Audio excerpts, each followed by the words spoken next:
कीजिए। मुझे जान मारने की धमकी दे रही है मेरी गोतनी कि तुमको मरवा देंगे।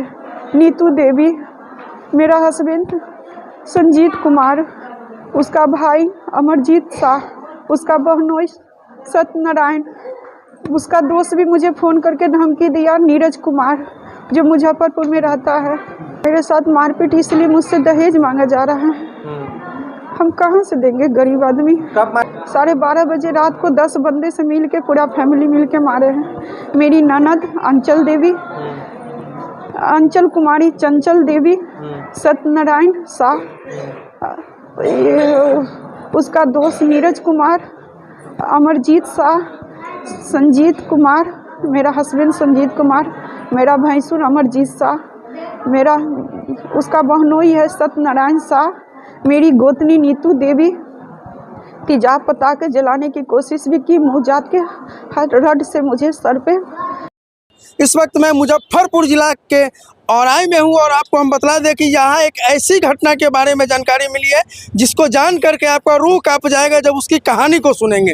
जी हाँ, तो मैं बात कर रहा हूँ उसी किरण कुमारी की, जो किरण कुमारी का शादी उसके माँ बाप कहीं और कर देते हैं, लेकिन जो ससुराल वाले के साथ जो किसी तरह का अनबन होता है और वहाँ से छोड़ करके उस ससुराल को जो है अपने मायके में आती है और मायके में ही रहने लगती है। और मायके में आने के बाद में गाँव के ही एक लड़का संजीत शाह नाम बताया जा रहा है, संजीत शाह से उसको प्रेम हो जाता है और संजीत शाह के साथ में जो है उसका बातचीत शुरू होता है और बातचीत इतना हद तक आगे बढ़ता है कि दोनों एक दूसरे के हो जाने की कसम खाते हैं और कसम खाने के बाद जो है दोनों एक साथ कई सालों तक रहते भी हैं। और जब देखते हैं कि दोनों आदमी एक दूसरे को समझ चुके हैं, अब हमारा समय ठीक से कट सकता है, तब जब बात आती है कि जब हम लोग साथ रह रहे हैं तो क्यों ना शादी कर लिया जाए।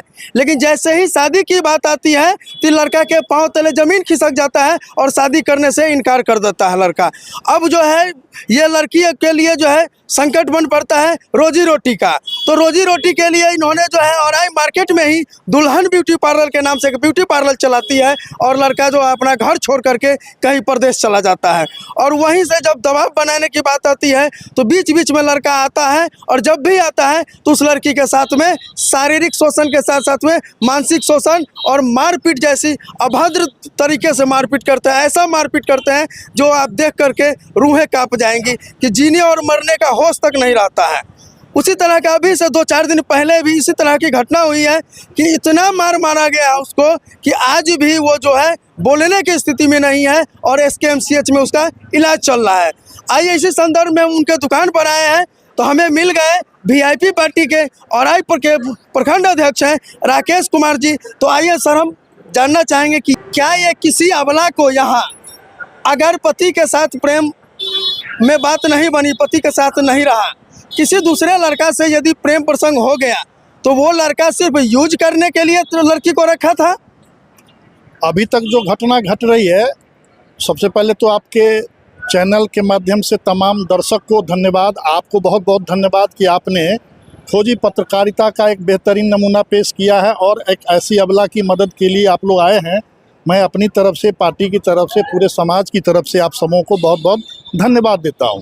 अब रही बात उस महिला के साथ, तो मैं ऐसा मानता हूं अगर उस महिला का शादी पहले घर से हुई, बाल बच्चे हुए, किसी कारण से नहीं बन पाया, वहां से तलाक हो गया, छूटा छूटी हो गया, तो वो मायके में रह रही थी, स्वाभाविक है, ज़िंदगी है, कहीं ना कहीं एक दूसरे से नज़र मिल ही जाती है। कब किसका मिल जाए कोई नहीं जानता है, उसको भी अभी बहुत लंबा जीवन जीना है। इस क्रम में अगर किसी से उसका दिल लग गया, प्यार हो गया, तो अगला व्यक्ति जिसका नाम संजीत कुमार है, तथाकथित प्रेमी, उन्होंने उसको अपना बनाने का कसम खाया, मंदिर में जाके शादी किया, 2 साल 3 साल तक उसके लिए अपने घर द्वार को छोड़कर मुजफ्फरपुर में डेरा लेकर के भी रहने का काम किया और भरपूर शारीरिक शोषण किया। जब उसका मन भर गया, दिल भर गया और लड़की को लगा कि अब हमको शादी कर लेना चाहिए, शादी करने का जब उसने दबाव डाले, उसके बाद उसका प्रताड़ना का दौर उसी समय से शुरू हो गया। और यह कहानी लगभग साल 1.5 साल पहले से चली आ रही है।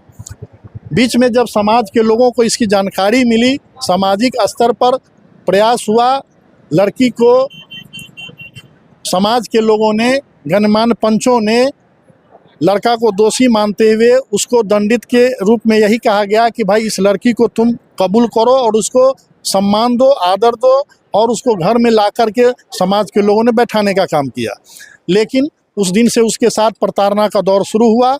लड़का के घर के परिवार के और जो लोग हैं बराबर गाली गलौज, मार पीट, तालाबंदी करने का प्रयास चलता रहा। ये मामला आपको थाना में, कोर्ट में भी पहुंच चुका है। थानेदार के द्वारा कोई आज तक उस पर एक्शन नहीं लिया गया। तो इस मामला में सर, जब थाने में आवेदन पड़ा हुआ है, थाने में आवेदन के बावजूद भी यदि उस महिला के साथ में मारपीट जैसी यातनाएं अगर महिला को झेलना पड़ रहा है तो ये बड़े ही दुखद की बात है। बिल्कुल, बहुत ही दुखद की बात है, क्योंकि आज हम आपके चैनल के माध्यम से क्लियर रूप में कहना चाहते हैं कि औराई प्रशासन उस व्यक्ति को, उस लड़की को अगर सही से मदद करती तो आज उसके साथ इस तरह की नौबत नहीं आती। वो लड़की आज ज़िंदगी और मौत से जूझ रही है, मेडिकल में भर्ती है, पूरा अंग फंग सब बुरी तरह से तोड़ ताड़ दिया गया है, सिर फाड़ दिया गया है। वो कब मर जाएगी, कब तक जिएगी, इसकी जानकारी या तो ऊपर वाले को होगी या फिर डॉक्टर साहब जो इलाज करते हैं उन्हीं को होगी।